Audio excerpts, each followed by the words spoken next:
Então, agora eu passo a apresentar o Dr. Edson Luiz Peters para o terceiro painel, que é o Ministério Público e as tendências da atuação ambiental. O Dr. Peters é bacharel em Direito pela Universidade Federal do Paraná, em 1985, mestre em Direito pela Universidade Federal do Paraná, em 1999, doutor em Direito Ambiental pela Universidade Federal do Paraná, em 2002, e atualmente é professor do programa de mestrado profissionalizante em Gestão Urbana e Industrial, pós-MAUI, promovido pela UFPR-Senai e Universidade de Stuttgart, Alemanha. Ele é sócio fundador da Associação Brasileira do Ministério Público para o Meio Ambiente, ABRAMPA, e membro do Conselho Curador da Fundação João José Bigarella para Estudos e Conservação da Natureza. Procurador de Justiça do Ministério Público do Paraná, professor e pesquisador em programas de pós-graduação da Universidade Federal do Paraná. Tem experiência na área de ciência política, com ênfase em direito ambiental, atuando principalmente nas áreas de direito ambiental, meio ambiente, direito florestal e ações civis públicas. Fulbright Visiting Professor com cátedra em Política e Legislação Ambiental na Universidade de Austin, Texas, e docente da Fundação Logosófica em Prol da Superação Humana, membro da IUCN, Grupo de Direito e Legislação Ambiental, e também autor de várias obras individuais e coletivas nos temas tratados. Passo a palavra, então, ao professor Peters. Muito obrigado, doutora Alessandra, a quem cumprimento, estendendo meus cumprimentos aos demais colegas de mesa, doutor Anderson Furlan, em nome de quem cumprimento todos os magistrados presentes, doutora Laín Stefanello, em nome de quem cumprimento os advogados, professor Eros Cordeiro, em seu nome cumprimento todos os professores desta casa, agradeço o convite que me foi dirigido pela APAJUF-SMAF e agradeço a acolhida nesta universidade, nesse centro de estudos. Cumprimento meus colegas de magistério ambiental e de tribunal, professor Panza, professora Regina Bacelar, minha colega de FEMPAR, de Fundação Escola do Ministério Público do Paraná, e cumprimento os demais professores e acadêmicos desta entidade. Eu queria dizer inicialmente que o Ministério Público tem um privilégio, talvez maior, e uma responsabilidade maior nesse campo do direito ambiental, por ser o pioneiro, né, na aplicação do direito ambiental, por ter sido contemplado com um instrumento fantástico que é a ação civil pública e um pacote de outros instrumentos, o inquérito civil público e o termo de ajustamento de conduta e outros, como a recomendação administrativa, que eu vou comentar rapidamente hoje. E quem mais experimentou o direito ambiental, né, penso, quem mais experimentou o direito ambiental na prática, também foi o Ministério Público e acabou, por estes motivos, desenvolvendo através de vários colegas, um deles mencionado agora há pouco pelo professor Vladimir, o primeiro jus ambientalista reconhecido no Brasil, o professor Paulo Afonso Leme Machado, colega do Ministério Público de São Paulo, e vários outros, que não dá tempo de mencionar aqui, que contribuíram, na sua medida, para a construção da doutrina ambiental brasileira. Foi uma satisfação para mim ouvir de novo aqui o professor Vladimir Passos de Freitas, sempre uma referência e realmente um privilégio para a magistratura, e também foi para o Ministério Público, contar com o professor Vladimir Passos de Freitas, e eu diria que o professor Vladimir é um missionário, né, do direito ambiental dentro da magistratura brasileira, foram muitas semeaduras do professor Vladimir que resultaram, que frutificaram. Então, nós somos todos gratos ao professor Vladimir pela sua trajetória, pelo seu trabalho, e é um homem que, além de estudar e ensinar, é um homem que pensa o direito ambiental, pratica experimenta, e, portanto, realiza. E, além disso, nos premia, com a sua fala simples, mas compreensível, didática, tem esse caráter pedagógico. Eu vou me dirigir, por um breve instante, aos acadêmicos, de forma especial, acadêmicos de Direito, aqui da Unicuritiba, para, além de explicar esse aspecto, do envolvimento do Ministério Público com o direito ambiental, historicamente, para dizer que nós temos alguns desafios de natureza epistemológica, por assim dizer, ou seja, há um desafio de juntar os saberes. Eu, quando estudei Direito, a Escola de Direito da Universidade Federal, até hoje, está isolada num prédio lá na Praça Santos Andrade, e continua assim até hoje, de tal sorte que não há um diálogo, não há um intercâmbio entre os saberes. E isso dificulta a evolução, o aperfeiçoamento e a evolução do direito ambiental no Brasil. E há um outro pormenor que se torna maior, que nós não temos a cultura deste intercâmbio interprofissional, de advogados com engenheiros, com biólogos, arquitetos, urbanistas, etc., etc., e as nossas entidades de classe nem sequer aceitam uma sociedade entre advogados e engenheiros, por exemplo. Então, temos muitos desafios, para superar. E a questão ambiental hoje não é mais uma questão ideológica, é uma questão de conhecimento. E eu quero fazer mais um parênteses para dizer que, entre o pronunciamento do professor Vladimir, muito didático, como falei, o pronunciamento do Dr. Anderson, apesar de não termos nada combinado, nenhum prévio planejamento, na verdade, eu sinto que vão se encontrando, vão se complementando o que nós temos a apresentar. Eu tenho algumas poucas reflexões que entrelaçam a evolução e as tendências do direito ambiental no Brasil e o papel do Ministério Público daqui para frente. Eu percebo, com todo o respeito aos professores, dirigentes aqui da Escola de Direito, porque não se trata apenas aqui desta Escola de Direito, mas há uma falha de base nas escolas de direito de uma forma geral, que não preparam o bacharel para o diálogo, não preparam para negociar de forma séria, não preparam para a conciliação, para a mediação, para a autocomposição, que é uma tendência muito forte. E eu diria que dentro de um arco de 10 anos, talvez, mais ou menos, uma característica importantíssima no mercado dos profissionais de direito será a capacidade de articulação, de diálogo, de mediação, de conciliar, de autocompor, enfim. E a tendência é que nós busquemos soluções na via extra ou na via fora do judiciário, por uma série de questões, dentre as quais eu destaco os números que estão no site do Conselho Nacional de Justiça, que eu acabei não inserindo aqui. Nós temos, por certo, mais de 100 milhões de processos em trâmite no Brasil. Então, nós temos fóruns, tribunais abarrotados, juízes, desembargadores, enfim, que se debatem dia a dia, com uma carga crescente, quase inadministrável.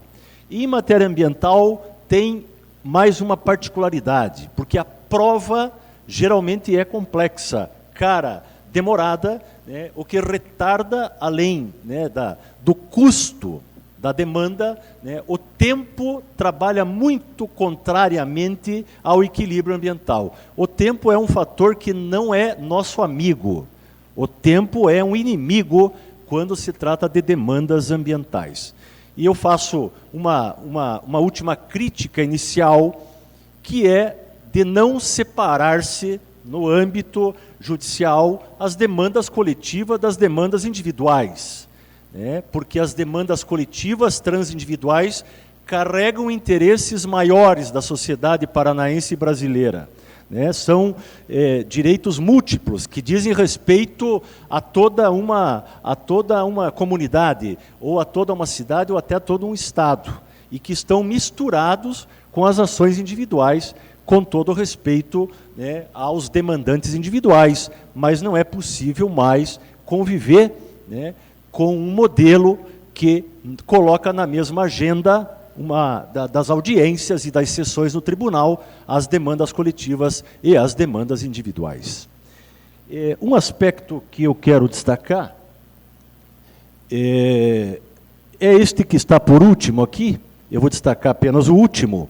O que acontece, e o professor Furlan dizia algo que me parece que vem ao encontro disso: enquanto não se fizer valer direitos de natureza social e econômica, é muito difícil alguém assimilar, né, esta onda ambiental. A onda ambiental só consegue avançar depois de garantidos direitos elementares, direitos fundamentais de natureza civil, de natureza social, de natureza econômica. Não dá para dissociar e não dá para pensar que alguém que está passando fome, que está desempregado, vai pensar e vai fazer uma coleta seletiva, diferenciada, e vai fazer compostagem, e vai tratar, assim, a partir da sua casa, porque se não for a partir da minha casa, nada dá resultado. É difícil, né? Num momento de crise, e nós vivemos constantemente em crise, de recessão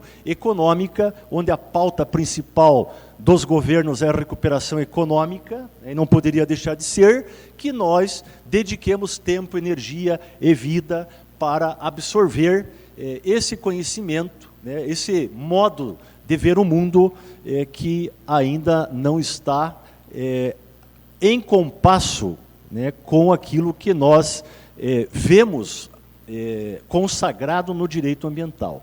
O direito ambiental, teoricamente, simbolicamente, está consagrado no Brasil e em grande parte do mundo, não há dúvida nenhuma disso, né? O que falta para sair do papel, para sair da formalidade e entrar na materialidade da vida? Nós vivemos num país rico, né? Alguém duvida disso, que o Brasil é um país rico de recursos naturais, minerais, água, biomassa, diferentes biomas, 8.500.000 quilômetros quadrados de território, de área. É uma riqueza, é uma diversidade impressionante. Se andar 30 quilômetros daqui na Mata Atlântica, ali em Piraquara, né, é impressionante o que a gente consegue ver. Enfim, o nosso risco maior à soberania nacional é o risco que nós corremos de ir perdendo esse patrimônio da biodiversidade a partir da Amazônia. O direito ambiental e quem promove a justiça, né, tem um papel fundamental no equacionamento de fazer com que a riqueza do país sirva à nação. Porque o país é rico, todo mundo concordou aqui, mas a nação é pobre, né? A nação é pobre. As instituições ainda são precárias, o serviço público não dá conta da demanda. Por que, sendo o país tão rico, nós temos uma nação ainda tão pobre? Talvez o motivo seja de natureza econômica, né? O professor Furlan aqui fez um aporte histórico, antropológico, né, que se soma, e também fez uma análise política importante, econômica, enfim, atual, né, e global, né, internacional. Eu vou me deter mais aqui ao direito nosso, ao nosso ambiente econômico, social e jurídico brasileiro. Então, enquanto nós não promovermos essa justiça socioambiental, os contrastes entre riqueza e pobreza nos impedirão de evoluir. O Estado se torna cada dia mais insuficiente. Essa é uma tendência do direito ambiental que tem que ser percebida. Como o Estado se torna cada dia mais insuficiente, e nós não podemos isentá-lo das suas obrigações jamais, né, é preciso que o direito ambiental trabalhe no sentido de estimular. E isso foi trazido agora há pouco pelo Dr. Furlan. É preciso usar o sistema tributário nacional para diferenciar quem produz de uma forma limpa, com compromissos, e também estimular, claro, as formas de um consumo, o modelo de um consumo sustentável. Eu estava contando outro dia que nasceram da política nacional do meio ambiente pelo menos 10 políticas filhas, né, afiliadas, derivadas, e uma das mais importantes, que ainda não foi assimilada, do ano 2015, é a Política Nacional de Educação para o Consumo Sustentável. Se não houver mudança, né, se não houver um despertar de consciência com relação ao consumo, vai ser difícil que nós consigamos, pela via do direito, tão somente fazer cumprir a sustentabilidade no Brasil. Então, o particular, o setor produtivo e econômico avança sobremaneira e a infraestrutura não dá conta. Mas, além da infraestrutura estatal não dar conta da evolução econômica do país, gerando um grande hiato entre o que o setor produtivo necessita e o que o Estado é capaz de oferecer, e infraestrutura rodoviária, portuária, aeroviária e ferroviária e por aí vai, né? Ainda nós temos, sem falar de saúde, educação e outras, nós temos uma situação em que o particular, o setor produtivo que avança além do Estado, deve ser primeiro reconhecido, né? Segundo premiado. Então, se há uma tendência do direito ambiental, é se tornar um direito premial, um direito que premia, um direito que estimula, um direito que fomenta. Porque na minha experiência no Ministério Público de mais de 20 anos, eu tenho comprovado muito bem que o direito ambiental punitivo, sancionatório, repressivo, limitador, restritivo, na prática tem dado poucos resultados diante de tudo aquilo que a sociedade espera que nós prestemos a ela, enquanto servidores públicos em última análise. Eu tenho mais um aspecto, que é uma postura que o Ministério Público deve não só desenvolver internamente, mas estimular na sociedade, é essa postura estimuladora e criadora de iniciativas e de construção de políticas e instrumentos. Há um papel educador do Ministério Público que ele começa, embrionário, né? Ele começa a engatinhar no Brasil, mas que é muito importante. Nós, quando selecionamos os novos promotores, estamos mudando a forma de fazer concurso para não ter uma primeira etapa que valorize tanto a capacidade mental memórica, mas que avalie também o potencial criador do candidato a ser membro do Ministério Público, a capacidade de articulação, de negociar, de criar soluções. Porque fazer uma petição boa e colocar no protocolo do Projude, do sistema eletrônico, ou lá no distribuidor do fórum, é a parte mais fácil. Quer dizer, ajuizar não soluciona nada. Pode ser o pontapé inicial para criar uma solução, mas de antemão, ajuizar e dizer, olha, eu fiz a minha parte. O promotor que ajuiza uma ação civil pública ambiental para implementação de um aterro sanitário e diz que já fez a sua parte, está equivocado, né? Porque ainda tem uma caminhada que está começando. Então, pensar que, ajuizando, nós vamos resolver as demandas ambientais, nós estaremos laborando num grave equívoco. É claro que, por vezes, não há outro caminho. E o Brasil tem uma particularidade, de permitir que a sociedade ingresse em juízo, através de um advogado chamado promotor de justiça, que é o advogado da sociedade, ou através das associações, das ONGs ambientais, que também podem ajuizar ação civil pública, que não é uma panaceia, e que não pode ser vulgarizado.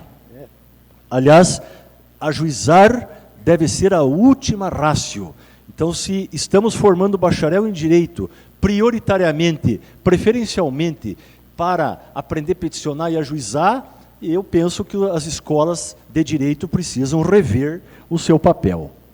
Um outro aspecto é o atuar preventivo, né, que ainda pouco se pratica. Pouco se pratica porque nós vivemos na cultura do dano e não na cultura do risco. Então, geralmente, primeiro temos que esperar o leite derramar para depois conseguir tentar pôr o leite de volta na leiteira, né? Isso realmente, em matéria ambiental, se não é uma tarefa impossível, é uma tarefa cada vez mais difícil. O dano ambiental é o dano mais difuso que se possa imaginar.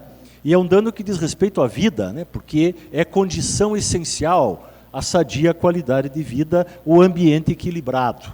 E, na verdade, o que está em jogo, dizia o Dr. Furlan aqui, o que está em jogo não é o planeta, o que está em jogo, na minha leitura, pelo menos, o que está em jogo somos nós. Nós temos que cuidar, não para preservar o planeta, mas nós temos que ajudar o planeta a nos preservar.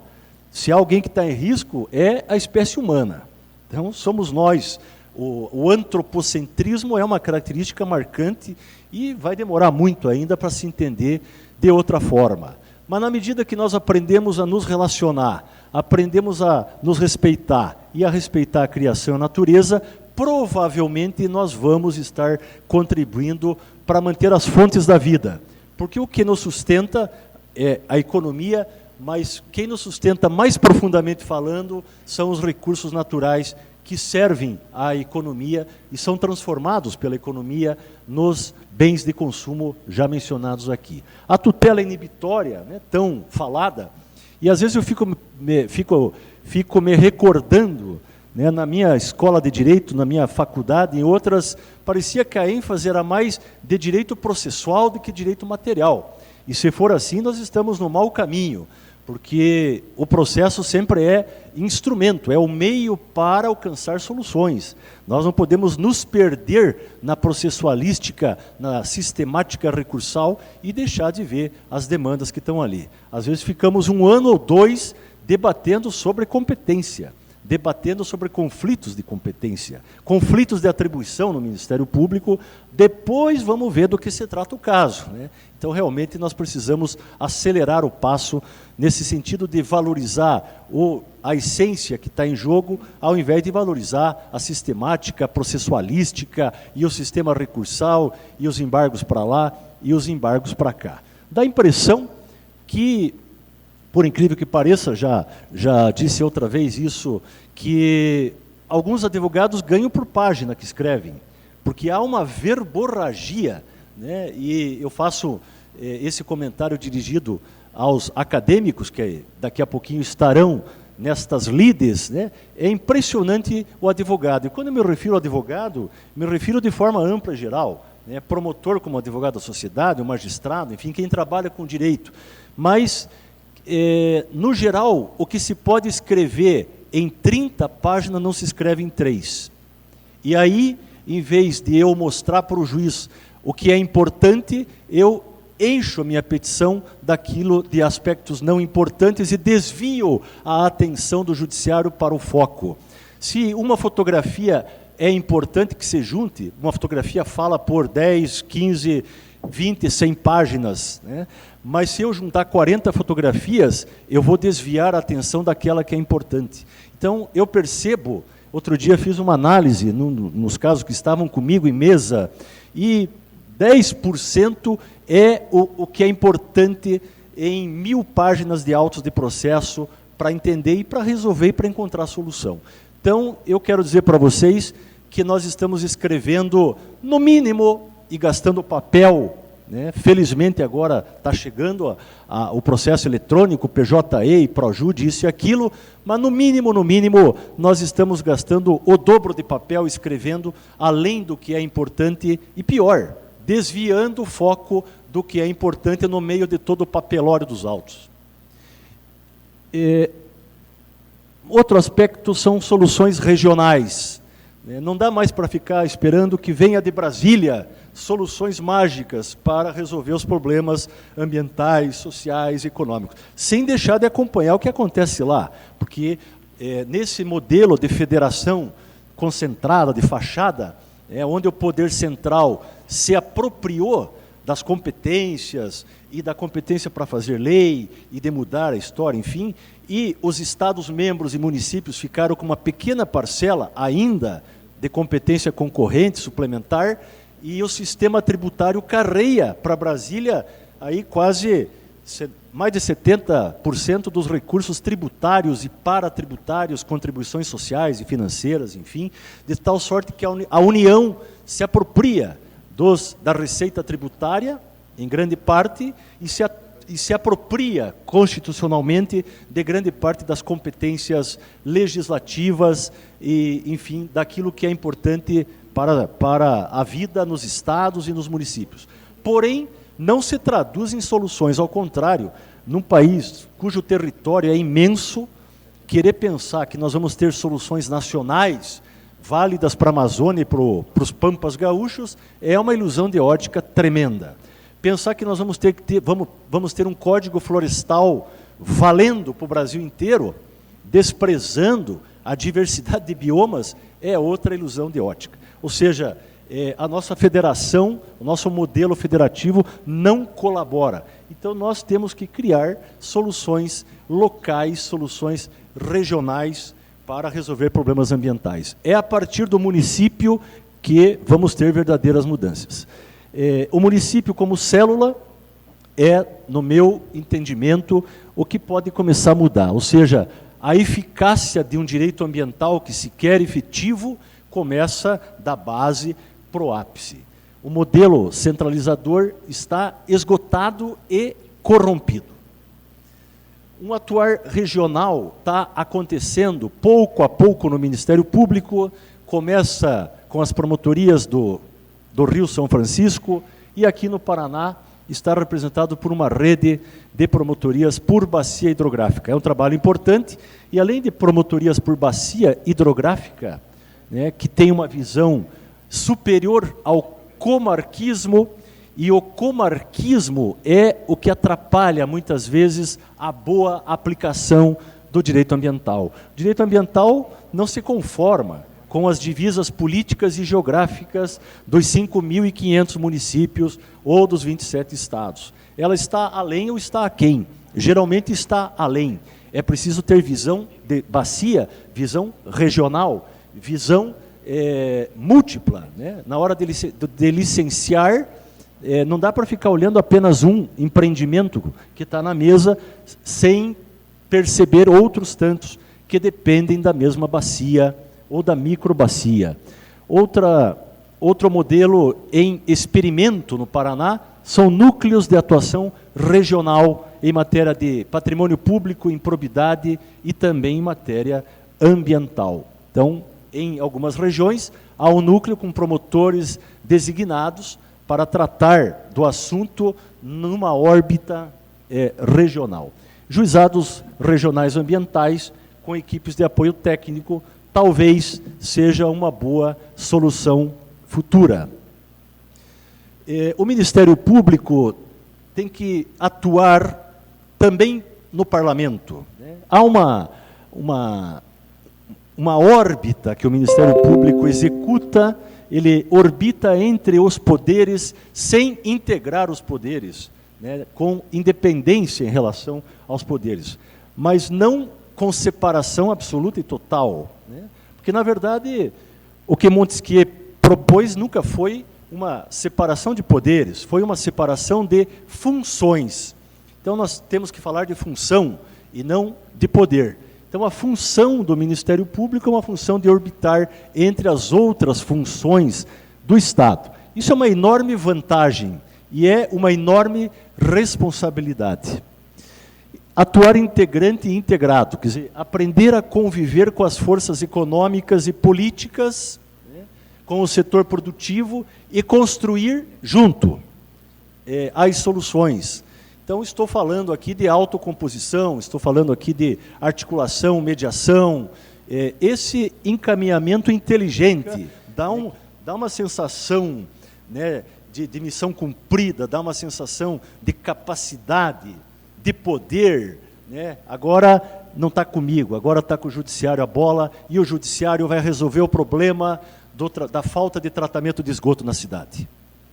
O judiciário não constrói política pública. E em matéria ambiental, o avanço para um país, para uma nação sustentável, passa por políticas públicas. Então, como juízes, promotores, deputados e prefeitos são agentes políticos, nós temos que atuar politicamente para construir políticas, ao invés de ficar tomando o caminho da judicialização, né, que, por vezes, não representa o melhor caminho. Atuação parlamentar. Essa atuação, junto principalmente ao parlamento local, ou seja, junto à Câmara de Vereadores, que o promotor deve fazer, é fundamental. É fundamental, né? Há um certo receio, há um momento de transição, nós estamos vendo uma crise, né, moral profunda, e qualquer representante de poder que sente com outro, alguém pode tirar uma ilação de que pode estar havendo ali uma negociata. Qualquer representante de empresa que sente com o prefeito ou que sente com um deputado, né, a ilação que se tira é que pode estar ali exatamente se praticando mais um ato de corrupção no Brasil. Então nós temos que superar essa cultura e realmente aprender a negociar de forma séria, porque ninguém está isolado, nem o poder público, nem o setor público do privado, nem o setor social, nem a sociedade, e nem o promotor deve ficar lá no seu gabinete isolado do mundo. Aqui eu trago uma figura, um desenho elaborado manualmente, que mostra uma esfera ministerial que se coloca, do ponto de vista do direito ambiental, entre uma esfera administrativa e uma esfera judicial. Então, aprender a explorar o que é essa esfera ministerial, entre a instância administrativa e a instância judicial, explorar ao máximo, porque nós estamos numa posição privilegiada, Ministério Público, porque podemos agir em relação aos órgãos ambientais, de um lado, né, construindo soluções. Hoje o Ministério Público gasta muita energia cobrando, né, oficiando, encaminhando para lá e para cá, muito papel, e depois, em última análise, levar o que a administração ambiental faz para o judiciário rever. Então, vamos aproveitar que estamos nessa instância, né, nessa esfera ministerial entreposta, intercolocada entre duas esferas importantes para tirar o proveito que isso oferece. Autocomposição, né, tem tantas vantagens, né, que não haveria tempo de enumerá-las aqui, mas eu vou enumerar apenas a velocidade da autocomposição em relação à velocidade do judiciário. Quando eu faço essa crítica, não é nada de natureza pessoal e nada dirigido a quem quer que seja. É uma crítica institucional num ambiente acadêmico, né, e no momento que nós estamos aqui a propor que pensemos, a propor que criemos algo de novo que represente avanço. Então, outra vantagem é o custo, né? O custo para celebrar um termo de ajustamento de conduta para um empreendedor ou para um conjunto de empreendedores é infinitamente menor e não dispensa o trabalho do advogado, que, pelo contrário, deverá estar preparado para exercer a função de advogado na esfera ministerial. Poucos advogados estão preparados para exercer a sua função nessa esfera que eu estou chamando ministerial, porque aprende bastante sobre como ingressar em juízo, sobre como recorrer, sobre como contestar e como responder, e etc, etc. Mas não aprende a dialogar na esfera administrativa e na esfera do Ministério Público. Aqui um outro desenho de mão própria, né, para mostrar que existe uma interseção de esferas muito mal explorada, inclusive por quem trabalha no Ministério Público, né? Tenho aqui colegas de Ministério Público, servidores, enfim, também.